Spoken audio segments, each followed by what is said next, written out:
Hello, Gregory Carlson here, talking about college algebra, and today we're doing section 1.3, which is complex numbers, which are really cool and a lot easier than the application problems we were doing in the last section. So what is a complex number? Where did they come from? Well, a long time ago, mathematicians saw this equation, x squared plus 1 equals 0, and they thought, wouldn't it be great if this equation had a solution? Because if you notice, x squared is always positive, and so there's not really a good way to cancel this plus 1, since this is always positive. Luckily, the number I will do the trick, and I is equal to the square root of -1. It's an imaginary number, and it's something we need to memorize. In fact, this equation has two solutions, I and -I. So let's get to the next part. I squared is -1. And this is something you just need to memorize and learn until you just know it. We can figure out what I to the third is because it would just be I times I squared. You could add the exponents to get 3. So I to the 3 is -I. And from there we can go to I to the fourth. I to the fourth would be I squared times I squared, and so I to the fourth would be -1 times -1, which is +1. So you might notice something interesting happens after this point. We can go now to I to the 5, and I to the 5 is I to the 4 times I. So I to the 5 would actually just equal I, because you could pull off the I to the 4, which equals 1, and then you could get I to the 5. Sorry, fight that glare. I to the 6 then is equal to -1. I to the 7 is equal to -I. I to the 8 is equal to +1. And so you'll notice we kind of get this cycle going. I, -1, -I, 1. I, -1, -I, 1. In fact, this cycle repeats forever. I, -1, -I, 1. And then it repeats itself. And so you're going to want to know this sequence by heart. I, -1, -I, 1. Any I that has a power that's divisible by 4 is going to equal 1. And from that we can figure out any power at all. And we'll practice that here in a little bit. So all of these are imaginary numbers, and the way I remember it is all numbers are imaginary, but some numbers are more imaginary than others. But anyway, let's talk about what a complex number looks like. A complex number looks like this. And again, we're covering just the basics with this. A complex number looks like the following: a plus bi. It has a real part and it has an imaginary part. Both a and b are real numbers, meaning a and b can't have i's. So a is the real part, b is the imaginary part times I. So for example, an example of a complex number would be, I don't know, 3 minus 7i, for example. The real part is 3, and the imaginary part would be the -7 or the -7i. So let's look at another example really fast. Here's another imaginary number, 1/2 plus 3/4 I.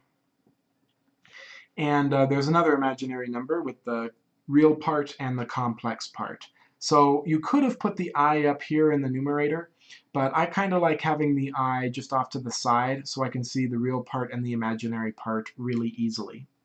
So let's see, let's imagine we had this, 10 minus 6i divided by 2. Well, that's a complex number, sure, 10 minus 6i divided by 2. However, it's not really simplified because this 2 can go into the 10 and the 6. So let's rewrite this. Because I only have one number in the bottom, I can rewrite it like this. So I can rewrite it to make it 10 over 2 minus 6i over 2 because I only have one number in the bottom. And then this obviously simplifies. 10 divided by 2 is 5, and 6 divided by 2 is 3. So if you were doing a test and you wrote this, I'd probably take off half a point because you could simplify this a little bit better.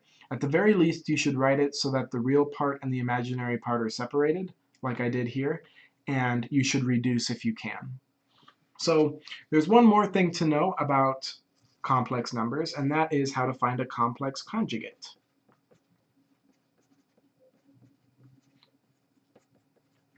So the conjugate of a complex number is really easy to find, and it has some special properties that will allow us to simplify some stuff later on.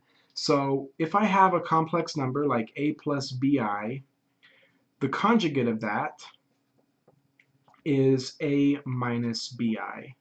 And so in other words, you just take the sign right here and you flip it, and that gives you the conjugate. So let's say I had a different number. Let's say I had c minus di, c minus di. Well, the conjugate of that would be, you just flip the sign of the imaginary part, c plus di.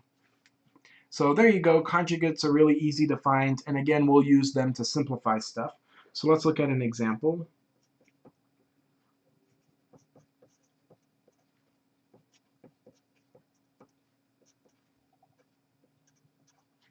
Let's say we have 3 plus 6i. What would the conjugate of 3 plus 6i be? Can you get it for yourself? Pause the video real quick, see if you can get it. Hopefully you got it. The conjugate would be 3 minus 6i. Okay, so pretty easy. How about the conjugate of 4 minus I? The conjugate of that would just be 4 plus I. So those are the basics of I and imaginary numbers. You need to memorize I to the fourth. You need to memorize the cycle, which we'll practice in a minute. You need to remember that a complex number has a real part and an imaginary part, and that when we write a complex number, we should break it up and simplify. And you should know how to find the conjugate of a complex number. And I have just enough time to cover the basics of square root rules, so let's do this. This is stuff you should already know. For all of these examples, we're going to assume that a and b are both positive.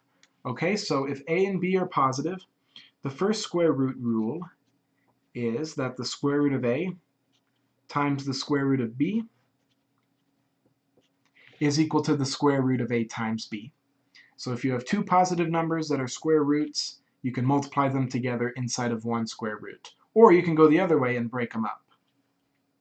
The second rule is, and again, if a is positive, the square root of a times the square root of a is a. So that's kind of handy. The square root of a times the square root of a is just a if a is positive. And so that's good to know. For example, the square root of 3 times the square root of 3 would just be 3. All right, so what do we do if we have a negative sign inside of a square root? Okay, well, if we have a negative sign inside of a square root, you can break this up and think of it as -1 times the square root of a. Okay, so if I have the square root of negative a, I think of it as like peeling off that negative sign, because we know what the square root of -1 is. That's just equal to I.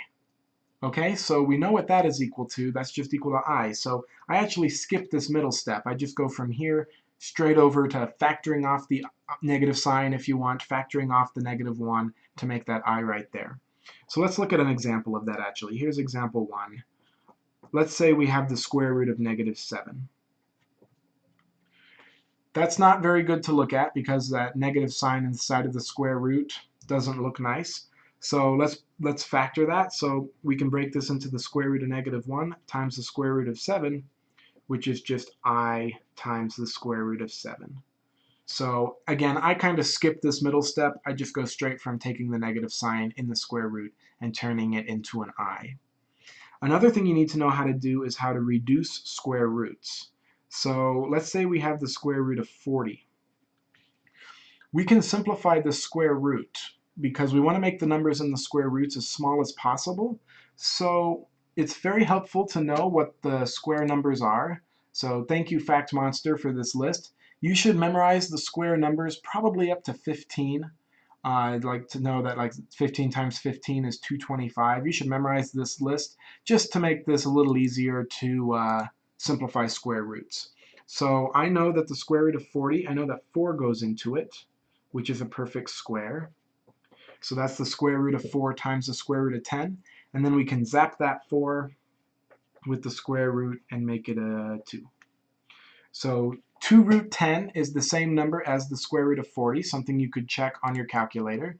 So let's do 40 and click the square root button, which is right there. We get 6.32. Now let's do the square root of 10 times 2, and we get 6.32. So you see this number is the same as this number. It's just better because the number inside of the square root is smaller. So we'll practice reducing square roots, and you should as well. So we'll stop there for now. In the next section, we'll look at how to deal with multiple negative signs inside of square roots. So see you in the next part.